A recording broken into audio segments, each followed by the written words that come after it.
Selamat petang kepada semua saudara-saudari. Masa ini, sesi ini adalah baik untuk kita mengaji akan firman Tuhan. Dalam masa lalu, saya galakkan kamu habiskan dengar ataupun baca audio Matthew. Sudah habis baca? Ada dengar? Oh, layar bagus. Oke, harap kamu ada layar yang bagus. Boleh download dan dengar. Oke, cari tempat yang baik. Kita boleh dengar lagi. Ha? Hari ini kita akan masuk kepada Injil Markus. Apil kamu juga bersama belajarlah. Injil Markus, audio ada, nanti kita boleh hantar ataupun cari sendiri pun boleh. Mari kita doa bersama. Tuhan Bapa di surga, kami menyedarkan masa ini kepada Tuhan. Kami orang yang dicipta, ada terbatas, ada dicerma, ada sesuatu yang kami tidak pandai, mahal. Tapi dengan Roh Kudus kami dapat mengenal firman. Dengan kerja Roh Kudus kami dapat mengenal ada satu-satunya juru selamat dan Tuhan jiwakan. Kami mengakui dosa kami dan mengakui kesilapan dan kepatasan kami. Kami menyerahkan masa ini supaya kami dapat mengenal akan Injil Markus dengan lebih dalam. Dalam nama Yesus Kristus kami doa bersama. Amin. Dalam kita ada 4 Injil. Injil Matius, Injil Markus, Injil Lukas, dan Injil Yohanes. 4 Injil.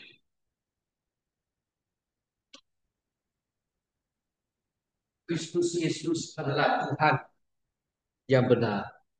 Yesus Kristus adalah Tuhan yang benar.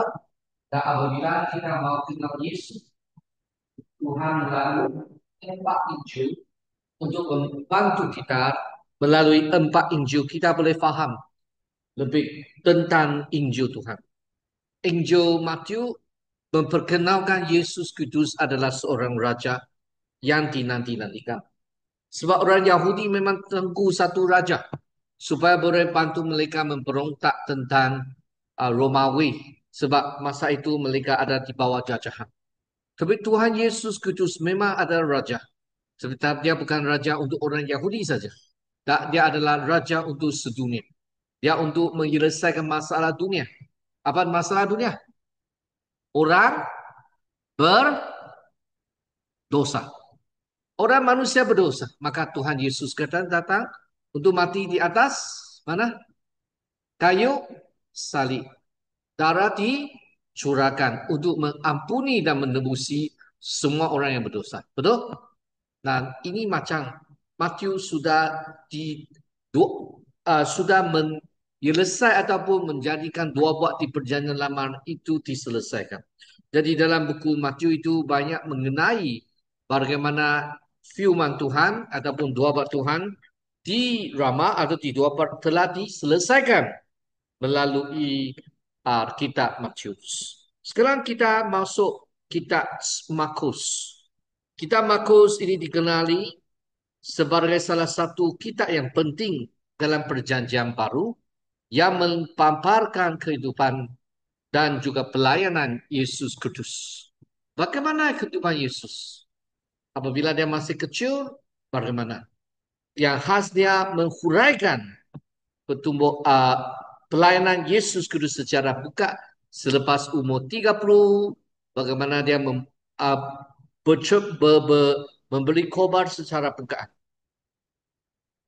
Kawan-kawan, di sini ini Markus ini ditulis oleh Yohanes Markus sebagai seorang rakan seperjuangan ataupun sekejar Rasul Paulus.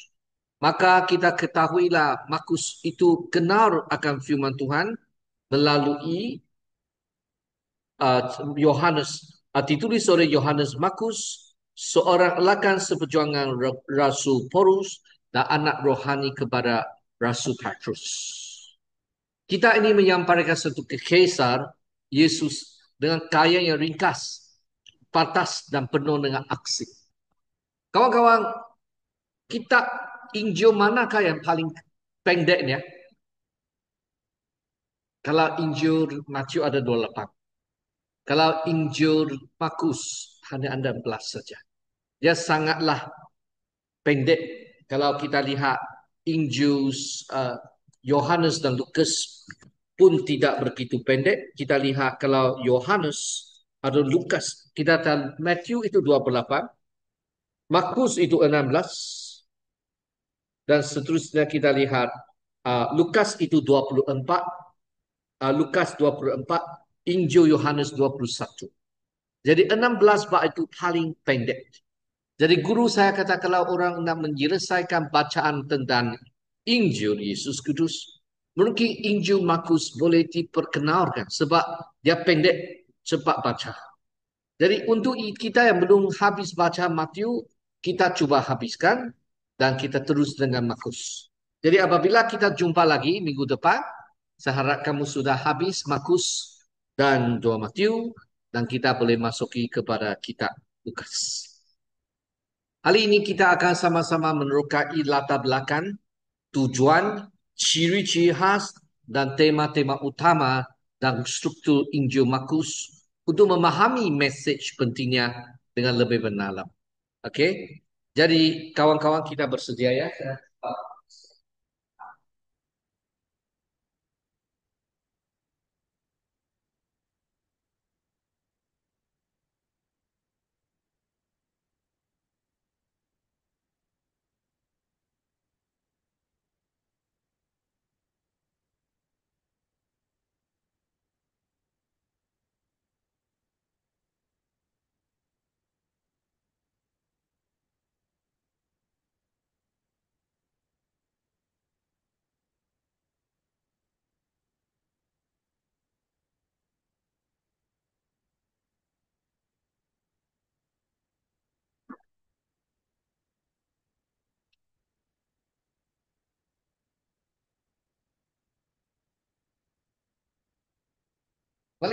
Seterusnya marilah kita lihat pengenalan umum sebab itu tidak stabil. Oh, tak apalah. Kita dengar sajalah kalau PPT tidak dapat paparkan.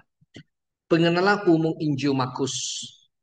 Injil Markus itu dikenali sebagai Injil Markus. Mengapa? Sebab penulis itu tradisional ialah Yohanes Markus. Siapakah Yohanes Markus? Adalah rakan sekejar Rasul Paulus. Rasul Paulus itu banyak membuat perinjilan di tempat luar. Dan anak rohani kepada Rasul Petrus. Apabila kita kata anak rohani itu maksud apa? Itu maksudnya dia pimpin dia secara kerohanian dia. Pandai ataupun memahami firman Tuhan melalui Rasul Petrus. Siapakah Rasul Petrus? Petrus adalah salah seorang anak murid Yesus Kudus yang dipanggil untuk menjadi pengikut Yesus dahulu kala dia nelayan. Berdasarkan tradisi awal gereja selepas Rasul Yesus semua mati sudah, kita masuk ke satu peringkat masa yang dipanggil masa Papa Gereja ataupun tradisi awal. Ada dua orang yang dipanggil Papias dan Iranius. Mereka ikut mereka pada tradisi ataupun pemahaman. Markus menulis berdasarkan pengajaran dan kenangan Petrus. Kalau perjanjian baru, semua kita itu mesti ada dia punya sifat kerasulan. Maksudnya, dia memang adalah seorang yang dekati Yesus.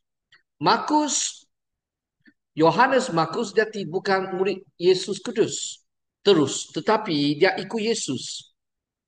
Tidak seperti Petrus, dia terus diajar oleh Yesus. Seperti saya kata, kalau kamu mau menghuraikan seseorang, mesti seorang yang dekat dengan dia. Macam anak lah, macam murid dia lah, ada seorang yang dekat. Mengapa Yohanes Markus, apa yang dia tulis boleh diterima? Sebab dia menulis sesuatu dalam kenangan Petrus. Kawan-kawan tulis kitab Injil Markus adalah sekitar 55 sampai 7 Masihi. Di 70 Masihi, maksudnya kemungkinan sebelum kejatuhan Bait Suci Jerusalem. Kita tahu lebih kurang 70 Masihi ada seorang ketua askar dipanggil Tito. Titus dia membawa satu rombongan besar untuk menghancurkan Jerusalem. Kawan-kawan, ini dipercayai kitab Markus itu ditulis di Lomang untuk gereja bukan Yahudi yang sedang menghadapi penganiayaan. Kawan-kawan, dalam pengenalan umum Injil Markus itu ditulis dalam bahasa Yunani kuini. Sasaran utama adalah orang bukan Yahudi, khususnya orang Roman. Injil ini menjelaskan banyak adat Yahudi dan menerjemahkan istilah Aram, menunjukkan pembacanya bukan orang Yahudi. Maksudnya dia ditulis untuk orang yang bukan Yahudi. Tapi Matius itu ditulis untuk orang Yahudi. Orang yang ada latar belakang pengenalan, pemahaman dalam perjanjian lama. Tapi Markus itu bukan. Itu untuk orang khususnya orang Roman. Siapakah orang Roman? Orang Roman adalah orang di mana kerajaan mereka diangkat. Adalah satu negara yang besar seperti orang Amerika Syarikat. Mereka sangat bangga sebab mereka adalah di bawah kekuasaan terbesar di dunia ini sekarang. Pada ketika itu orang Roma. Injil ini adalah untuk menjelaskan banyak adat Yahudi dan menterjemahkan istilah Aram menunjukkan pembacanya bukan orang Yahudi. Jadi kawan-kawan, di sini kita mau terus belajar mengabarkan Injil penulisan Markus. Injil Matius ditulis untuk memberi kita tahu Yesus Kristus adalah Raja yang ditunggu, adalah Raja Mesias. Lukas itu tulis supaya kita tahu Yesus Kristus ini adalah orang manusia yang sempurna. Yohanes ditulis untuk memperkenalkan Yesus Kristus adalah anak Tuhan. Dia adalah Tuhan, bukan saja manusia. Sepenuh manusia, sepenuhnya ilahi. Jadi kawan-kawan, penulisan Injil Markus tujuannya adalah untuk memperkenalkan Yesus sebagai anak Allah dan hamba yang menderita. Markus menggambarkan Yesus bukan saja raja, tetapi sebagai hamba Mesias yang datang untuk melayani dan menyerahkan nyawanya. Dalam firman khasnya Markus bab 10 ayat 45 menyatakan bahawa Yesus Kristus datang bukan saja untuk dilayani, tetapi melayani. Dan dia menjadi korban untuk orang ramai. Kawan-kawan, Tuhan datang daripada surga. Tuhan datang daripada langit. Datang ke dunia ini bukan untuk dilayani sebagai satu tuan. Dia datang tetapi melayani sebagai satu hamba. Jadi tema adalah untuk memperkenalkan Yesus Kristus adalah hamba. Kalau Matius adalah untuk memberitahu kita Yesus Kristus adalah Raja, maka Injil Lukas adalah untuk Injil Markus adalah untuk menghuraikan Yesus adalah hamba. Apabila Lukas menghuraikan Yesus Kristus adalah manusia yang sempurna, tapi Yohanes memanggil kita mengenal Yesus adalah Tuhan yang mutlak. Kawan-kawan, ada 4 peranan Yesus Kristus dimainkan dalam dunia. Sebenarnya adalah 4 sudut kita lihat Yesus. Yesus adalah, Matius adalah Raja. Markus adalah hamba. Lukas adalah manusia. Yohanes, Yesus ialah Tuhan. Boleh kata Matius, Yesus Kristus adalah Raja. Markus, Yesus Kristus adalah hamba. Lukas, Yesus Kristus adalah manusia. Dan Yohanes, Yesus Kristus adalah Tuhan. Dia ada pentekanan yang berlainan dengan tujuan yang berlainan. Markus itu tulis menggambarkan Yesus bukan saja raja, tetapi lebih lagi dia berperanan sebagai hamba Mesias yang datang untuk melayani tetapi bukan tirani. Dan sampai akhir dia rela diri sendiri dikorbankan jiwa. Jadi kawan-kawan saudara-saudari yang saya kasihi dalam Kristus Yesus, Markus itu tulis untuk membantu kita untuk menguatkan iman jemaat yang dianiaya. Kawan-kawan kita tahu dalam awal tahun, apabila Yesus Kristus datang, mereka itu banyak dianiayai. Sebagai seorang yang mengikut Yesus, Siapakah Yesus Kristus? Mereka haram, mereka ragu, dan banyak orang tidak terima. Mereka anggap ajaran Yesus Kristus adalah ajaran yang sesat, ajaran yang salah di sisi agama Yahudi. Tetapi mereka tidak tahu sebenarnya Yesus Kristus. Ada apa yang mereka belajar dalam perjanjian lama di dalam agama Yahudi itu tentang Mesias. Seorang yang dikurapi oleh Tuhan untuk diutus datang ke dunia. Kawan-kawan, di sini kita perlu ketahui bagaimana mereka mengalami berbagai penganiayaan. Tetapi melalui penganiayaan, mereka tetap mau ikut Yesus.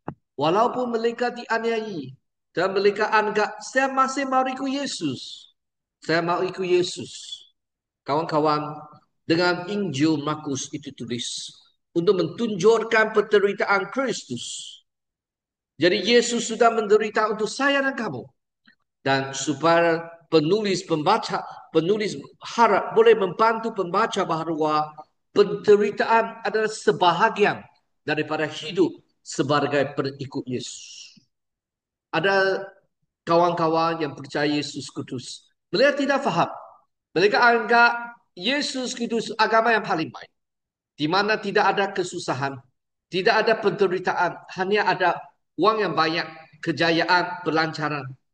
Walaupun Tuhan adalah raja di atas raja, yang memiliki semua harta.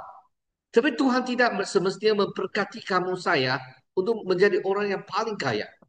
Tapi dia rela untuk kita melalui penderitaan. Mengapa?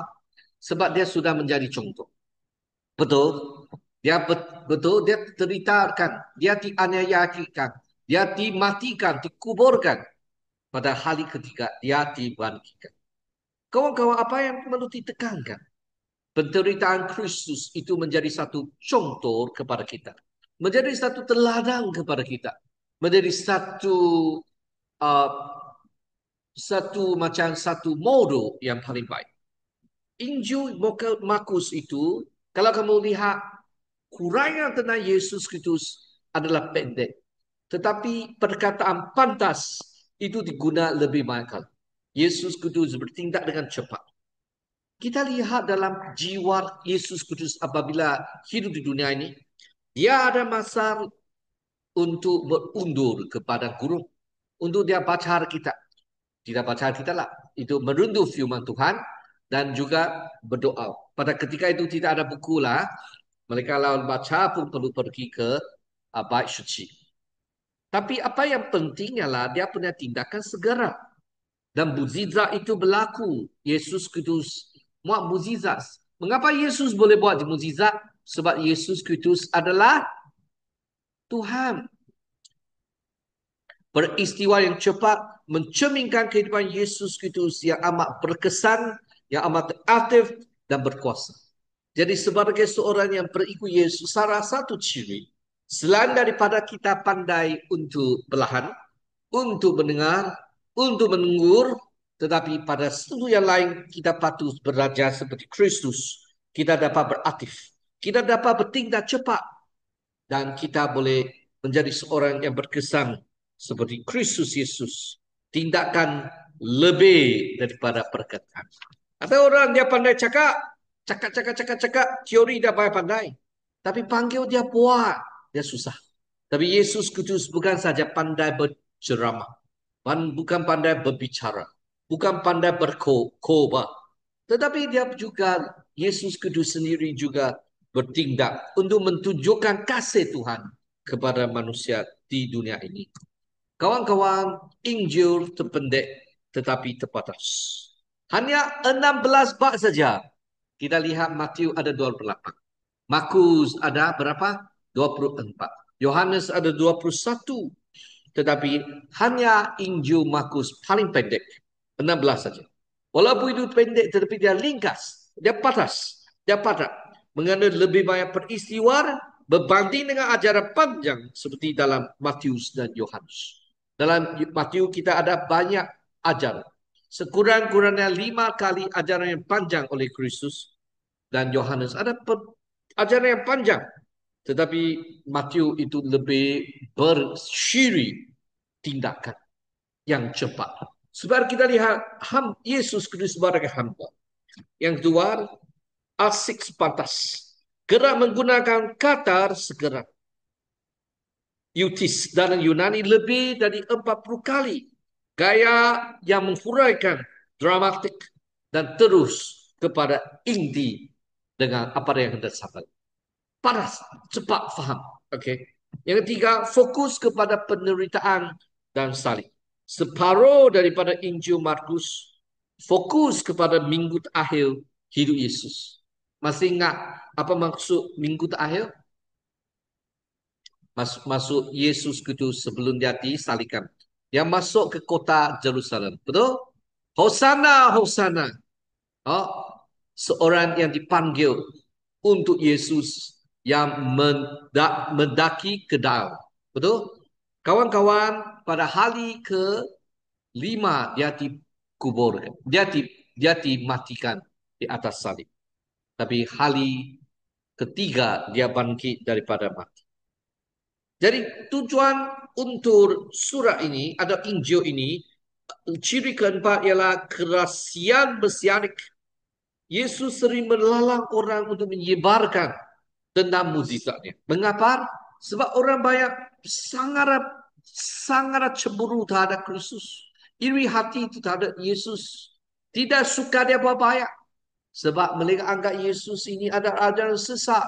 Seorang yang mencemarkan nama Tuhan Allah. Tapi mereka sudah salah faham. Untuk mengelakkan salah faham tentang misi mesianik sebagai politik atau kebangsaan. Maka Yesus mau mereka tidak menyebarkan mukjizat ini. Mereka anggap Yesus ini bagus. Kalau dia menjadi raja memang bagus. Sebab 5,000 orang tidak ada makan. Dia menjadi raja, semua orang boleh makan. Betul. Tapi Yesus bukan untuk menjadi raja untuk ketika itu orang Yahudi. Dia mau jadi raja kedamaian dalam hati setiap orang. Nanti sampai langit yang bumi dan bumi yang baru, Yesus baru menjadi raja. Kawan-kawan, dengan ini saya mau masuk apakah tema-tema Injil Markus. Yang pertama, kita perlu tahu Markus itu mempentingkan memberi pertekanan Yesus Kristus adalah seorang hamba. Seperti yang dituabarkan di dalam kitab Isaiah. Kawan-kawan, fokus kepada pelayanan, penderitaan, dan perkomanannya. Kekuasaan Yesus atas dosa, penyakit alam dan roh yang jahat. Mukjizat menunjukkan siapa dia dan misi dan penderitaannya sebagai jalan pemuridan. Jadi kawan-kawan, kita lihat Yesus diteritakan. Yesus Kristus dia ada kuasa walaupun dia diteritakan tetapi dia rela. Dalam Markus memberi pertekanan terhadap pelayanan Yesus. Bagaimana Yesus diterita, dia dikorban di atas salib. Tetapi pada hari ketiga dia dibangkitkan. Yang kedua, dia kekuasaan Yesus atas dosa, penyakit alam dan roh jahat. Dia boleh kata, dosamu sudah diampuni. Mana manusia boleh cakap kata dosamu diampuni? Sebab dia adalah raja. Dia adalah Tuhan. Dia boleh kata dosamu diampuni. Dia boleh kata sakit kamu saya sembuhkan. Dia sentuh saja boleh sembuh. Dia boleh menguasai alam. Dia boleh panggil langit. Dia boleh panggil angin yang besar di laut itu henti. Dia boleh mengusir roh jahat. Roh jahat kenal Yesus adalah Tuhan. Mukjizat menunjukkan siapanya dan misi. Siapa dia? Dia adalah Tuhan daripada surga. Satu-satunya Tuhan. Salah satu oknum daripada Tuhan Tritunggal yang dihuraikan dalam Alkitab.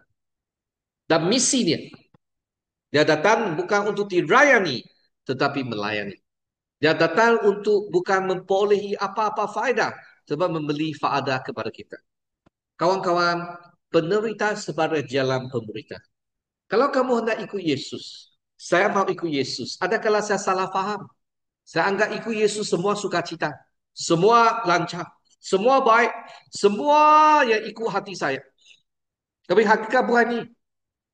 Seperti Yesus kata, kalau boleh cawang ini jauh daripada saya. Tapi janganlah ikut kehendak saya, tapi kehendakmu engkau. Apa maksud? Apabila ada di taman yang mau dikobangkan. Dia di taman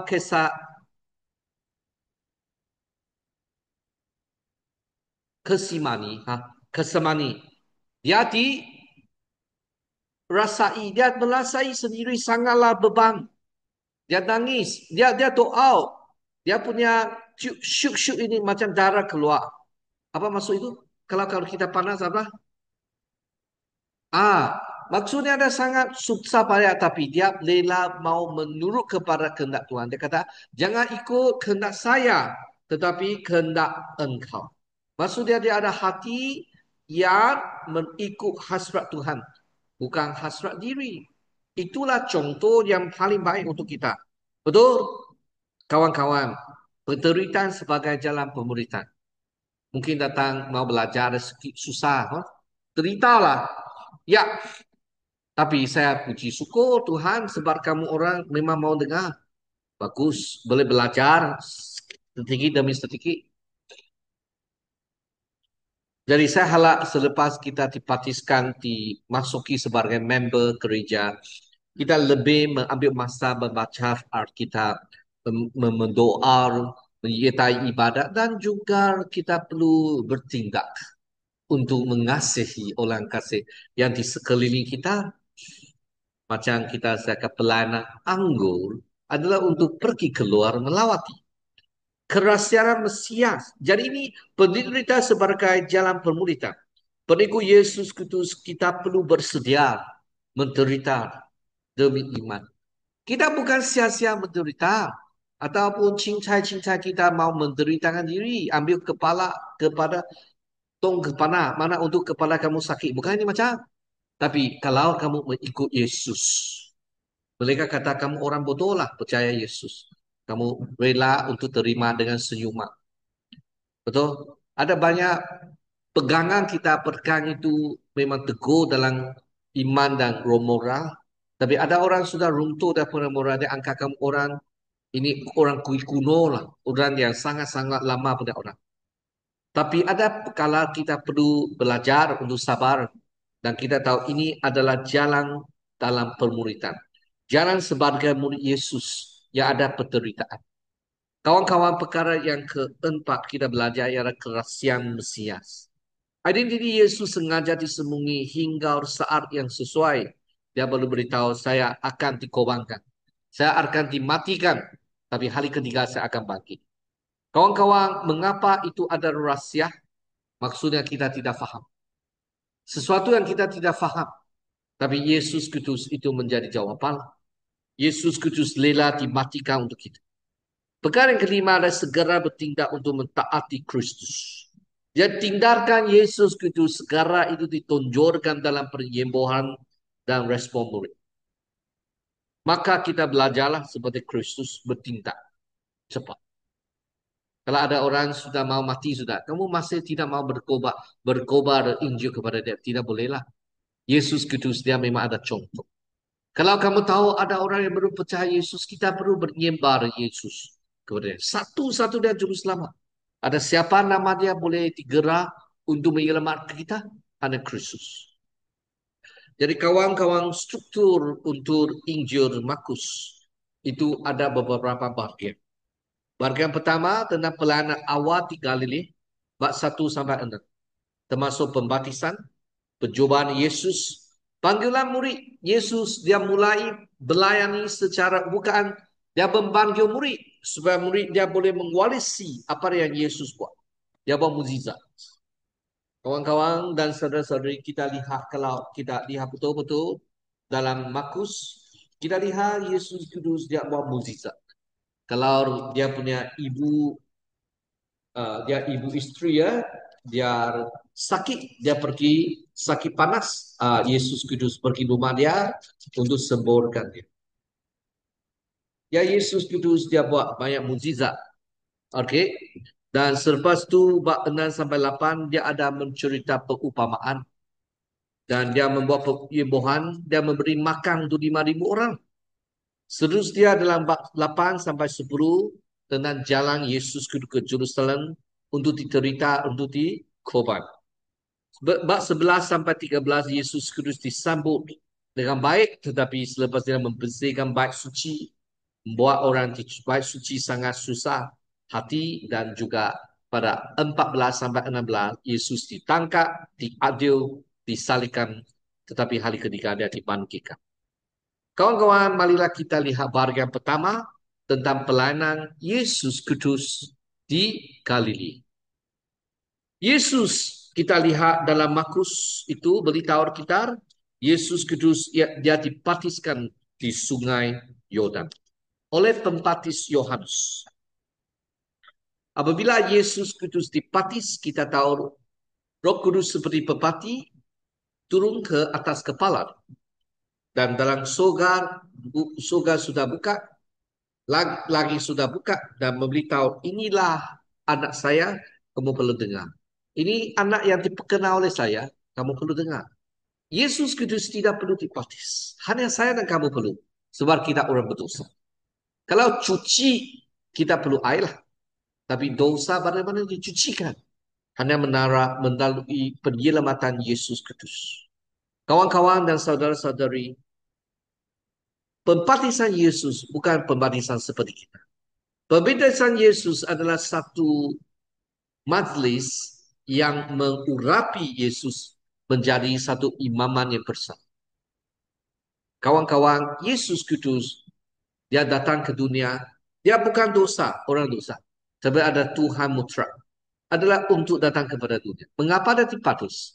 Supaya dia boleh sama dengan semua orang ada dibaptis. Ikut apa orang yang dibenarkan. Yang kedua, kita lihat dia ada percubaan di padang gurun. Betul? 3 kali iblis coba dia. Ada dia berjaya? Dia berjaya. Dia berjaya dengan mentewaskan iblis. Sebab iblis mau mentewaskan Yesus. Tapi Yesus sudah bersedia kepada Tuhan, dan seterusnya dia sudah berjaya untuk mengatasi semua godaan melalui penyataan firman Tuhan. Iblis mau coba Yesus. Adakah kamu akan mengubah patuh kepada roti sebab kalau kamu anak Tuhan? Tapi Yesus tidak mengubah sebab Yesus kata apa yang lebih penting? Dia mengutip dalam kitab Ulangan. Saya hidup bukan saja untuk makan, tetapi hidup adalah bersandar kepada firman. Maksudnya makan penting, tapi lebih penting adalah saya buat firman Tuhan menjadi dasar dalam jiwa saya. Yesus Kudus dibawa kepada satu kota, ada satu tempat yang sangat tinggi. Iblis muncul juga kemuliaan sedunia dan panggil dia untuk menyembah Yesus. Yesus tidak mau sebab dia adalah Tuhan. Yesus Kudus digoda oleh iblis untuk jatuh daripada kota yang tinggi supaya Yesus Kudus boleh kata kalau sendiri adalah Tuhan, ada anak Tuhan, akan diangkat oleh orang. Tapi Yesus kata, janganlah kamu cuba Tuhan. Janganlah kamu cuba Tuhan. Dia mentewaskan iblis sebab dia ada pelihatan rohani, adapun angkapan, dia berada pemahaman firman yang kukuh. Dia tahu mereka itu kan, tak pelikkan firman Tuhan. Kamu tahu tak pelik? Dia boleh campur-campur, buat kamu kabur. Tapi Yesus tidak kabur. Dia faham dengan jelas. Masalah manusia adalah kita tahu sikit, tidak tahu sikit. Maksudnya kita tidak jelas lah. Kalau kita boleh hafal firman Tuhan, baca dengan bergerak, kamu faham firman Tuhan, kamu tidak senang digondar sampai dimati-matikan. Mungkin kita akan digondar, tetapi kalau kita jatuh pun kita akan kembali cepat. Inilah jemaat Tuhan. Kawan-kawan dan saudara-saudari, kita lihat pelayanan Yesus Kudus. Dia bukan saja mentewaskan iblis di percobaan padang gurun, tetapi memanggil murid-murid pertama. Mengapa? Mengapa Yesus perlu memanggil murid? Sebab dia sudah bersedia. Kalau dia pergi, ada murid yang boleh ikut dia. Jadi dalam pelayanan kita perlu ada murid. Apabila kita pergi, ada orang berganti kita. Jadi Yesus sudah memberi satu contoh kepimpinan yang paling berkesan. Di mana Simon, Andreas, Yakobus, Yohanes dipanggil untuk menjadi penjala manusia. Dahulu mereka penjara ikan, betul. Mereka menjara ikan. Tetapi sekarang mereka menjara manusia. Supaya manusia boleh diselamatkan. Seterusnya adalah ayat abad 1 sampai 6. Dia mengusir roh jahat. Menyembuhkan orang sakit. Dan menyucikan orang kusta. Kamu tahu orang kusta? Dia punya kulit ada masalah. Dan kuasa ketuhanan. Fokus utama bagian ini adalah kuasa dan belas kasihan Yesus sebagai hamba Mesias yang merayani dengan kuasa ilahi, kuasa Tuhan. Pelayanannya di Galilea penuh dengan tindakan segerar dan mengajar dengan wibawa. Kawan-kawan dan saudara-saudari dalam Kristus Yesus, sekarang kita hendak masuki ke jalan ke Yerusalem dan peringatan yang berterikat. Kita tahu bukan saja di dalam Galilea, tetapi Yesus Kristus dia seperti yang kata dia ada mukjizat di Galilea dan sekitarnya. Dalam bab 6 sampai ke 8, Yesus mengutus 12 muridnya untuk memberitakan kerajaan Tuhan Allah. Ada kisah yang terkenal yaitu Yesus membeli 5.000 orang untuk makan. Betul? Dia beli 5.000 orang untuk makan. Jadi bukan saja mengutus 12 murid, saya membeli makan kepada 5.000 orang.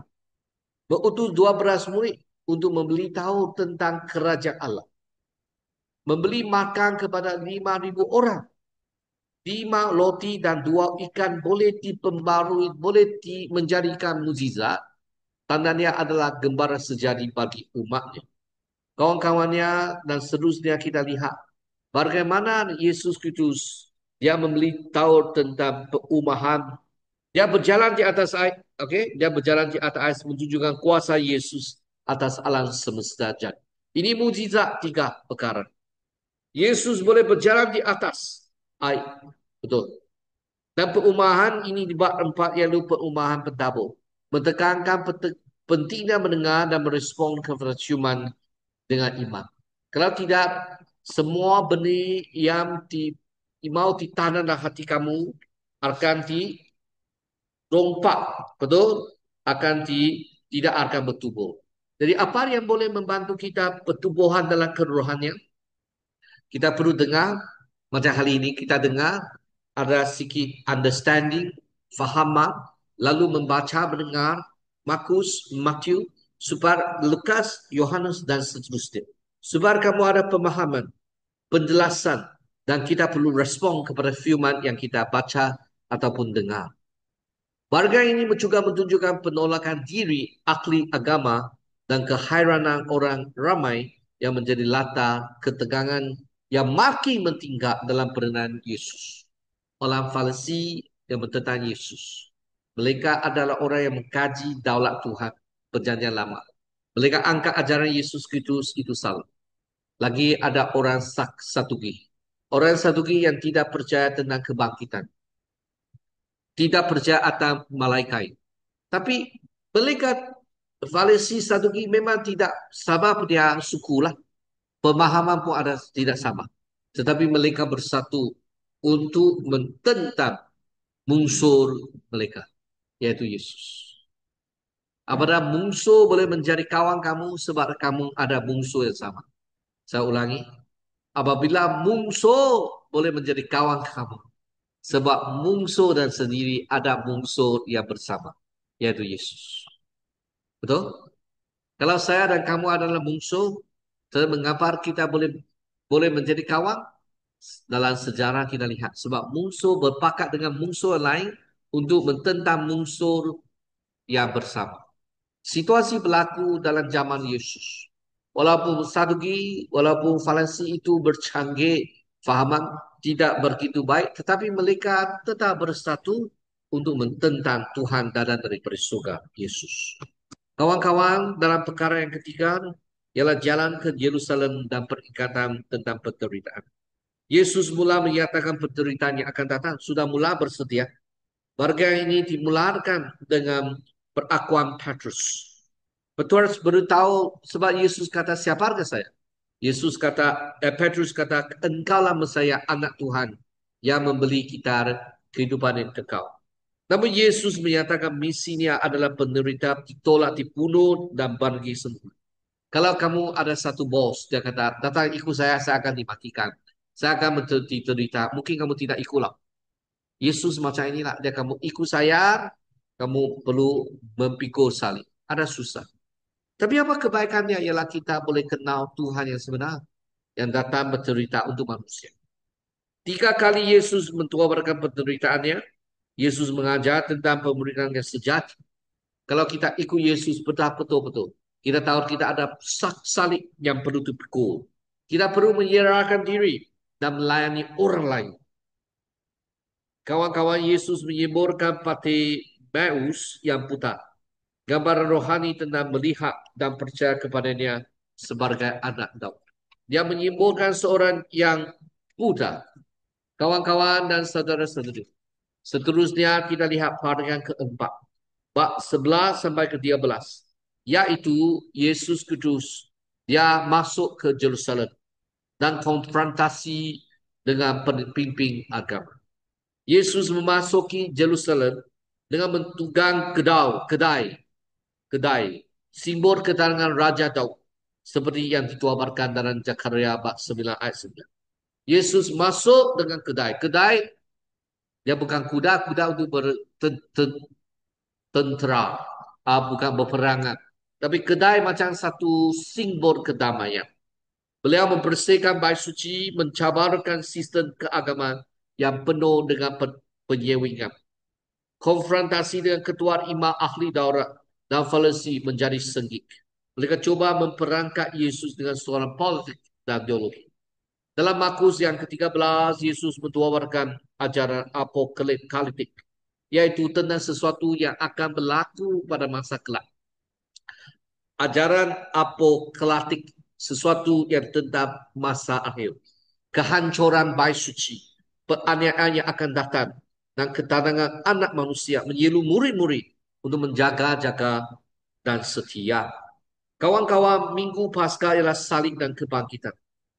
Isi utama ialah pentangkapan, pengadilan, pengualipan, dan kebangkitan. Bermula dengan perjamuan terakhir, di mana Yesus melamarkan penganiayaan Yudas dan penyangkalan Petrus. Kita tahu dia ada satu anak murid, Yudas. Dia jual Yesus dengan 30 ringgit, 3.000 wang. Kawan-kawan, Yesus punya anak murid Petrus yang berani sekali menjadi anak muridnya. Tetapi dia menjadi seorang yang menyangkal. Adakah kamu tahu Yesus? Tidak tahu. Adakah kamu ikut pengikut Yesus? Bukan. Adakah kamu ikut Yesus? Tidak. 3 kali dia menyangkal. Maka kuku, satu atau 2 kali itu dibunyikan.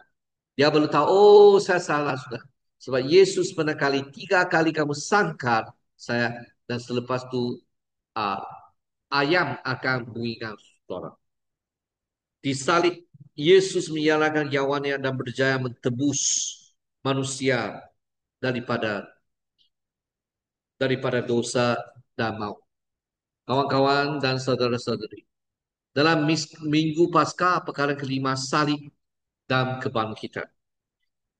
Dia bukan saja memula dengan perjamuan terakhir di Taman Kesamani, bagaimana dia sukar. Dia kata, kalau boleh cawan jauh daripada saya, tapi saya, ikut Tuhan. Selepas itu dia ditangkap dalam masa gerak. Yudas dia ciu Yesus untuk menjual Yesus. Dan akhirnya Yesus disalibkan. Mungkin mereka tidak berani tangkap Yesus di hadapan tempat terang sebab Yesus dihormati. Sebab Yesus menyembur membantu banyak orang. Disalib Yesus menyerahkan nyawanya dan berjaya menebus manusia daripada dosa dan kemautan. Dan dia dibangkitkan pada hari yang ketiga, bahaya dengan kesunyian dan ketakutan. Mendorong pembaca kepada respon iman dan kesaksian. Kawan-kawan, sekarang saya mau akhiri dengan ajaran Injil Markus. Nanti kita ada masa untuk rehat dan 6:30 kita akan ada persekutuan doa dengan mengingati tentang kenaikan Kristus Yesus. Injil Markus mempersembahkan Yesus sebagai Mesias hamba yang penuh dengan kuasa tetapi memilih jalan penderitaan dan salib. Injil ini memberi pertekanan kuat kepada tindakan Yesus dengan gaya cepat dan ringkas, menyoroti tema pelayanan, penderitaan, pemberitaan, dan pengharapan dalam kerajaan Allah. Ayat kunci ialah anak manusia datang bukan untuk dilayani tetapi untuk melayani dan membeli nyawanya sebagai tebusan bagi banyak orang. Ayat ini meningkaskan tema utama Injil Markus, yaitu pelayanan dan perkorbanan Kristus yang menggambarkan misi Yesus yang datang bukan sebagai raja yang menuntut kepada pelayanan, sebagai hamba yang melayani dan mengkorbankan diri untuk keselamatan manusia. Ini juga menjadi asas teologi pentebusan dalam Injil Markus, menunjukkan bahwa kematian Yesus bukanlah kekalahan, tetapi tujuan utama kedatangan Yesus Kudus ke dunia adalah untuk menjadi tebusan bagi dosa manusia. Bagi pembaca yang menghadapi penganiayaan, ini memberikan perhiburan bahwa penderitaan mereka mengikut teladan Kristus sendiri. Jadi sebagai kesimpulan, Yesus adalah hamba yang berkuasa. Injil Markus memperkenalkan Yesus sebagai hamba yang melayani tetapi bukan dilayani, dengan kuasa ilahi untuk dikorban untuk mentubusi orang yang berdosa. Menunjukkan Yesus kuasa dengan mukjizat dan pengajaran. Yesus Kudus juga Mesias yang menderita. Yesus digambar sebagai Mesias yang menderita, menunjukkan bahawa jalan kemuliaan adalah melalui penderitaan dan pengorbanan. Jadi saya dan kalau kamu ada peluang diterita, janganlah kita anggap sebagai sesuatu yang malu, tetapi yang mulia. Penghiburan dan kesusahan ditulis adalah untuk menolong orang yang percaya Yesus yang sedang menghadapi kesusahan. Ada politik penyakit tekanan, ada ancaman daripada agama Yahudi, ada persepsi yang pandang rendah terhadap orang Kristian, agar mereka tetap setia mengikut teladan Kristus. Dengan gaya yang patas dan ringkas, Injil ini 16 bab menunjukkan bahawa panggilan untuk mengikuti Kristus adalah panggilan untuk melayani dan menderita bersama dengannya. Mesej ini tetap berkaitan bagi orang yang percaya pada setiap zaman yang ingin memahami erti sebenar sebagai pengikut murid Yesus Kristus. Ini saja yang saya mau sampaikan. Boleh faham? Jadi Markus adalah tentang Yesus adalah hamba Mesias. Mari kita doa bersama. Tuhan Bapa di surga, kami puji dan syukur atas dunia peluang yang baik untuk kami belajar. Kami berdoa supaya Roh Kudus menyentuh hati kami untuk mempelajari Markus untuk lebih dalam. Dalam nama Yesus kami berdoa. Amin. Semoga Tuhan memberkati semua orang ya. Jadi sekarang kita boleh ada masa rehat sekejap dan